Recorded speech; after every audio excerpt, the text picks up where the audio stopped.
আমি আমার বক্তব্য শেষ করছি। শিক্ষা জন্য সাহিত্য ক্ষেত্রের আব্দুল সাহেবের অবদানের জন্য আপনারা আমাকে অ্যাওয়ার্ড দিয়েছেন। ওনার পক্ষ থেকে বহুত বহুত শুকরিয়া।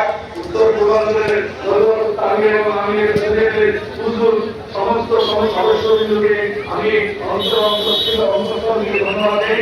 আপনাদেরকে একটা কথা আমরা আলহামদুলিল্লাহ শিক্ষা পড়ে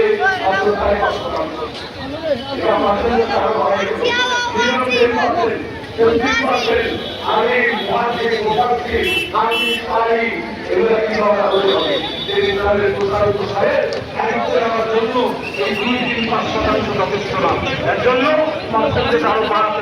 কিন্তু 10% মুসলমানের একটা স্টেজ পর্যন্ত ইমান শিক্ষা করা ফরজ, সেইটুক শিখতে হবে। শিক্ষার কথা, ইলিমের কথা কোরআনের জায়গায় বলছে। আমি তিলাওয়াত করেছি, ব্যাখ্যা করার সময়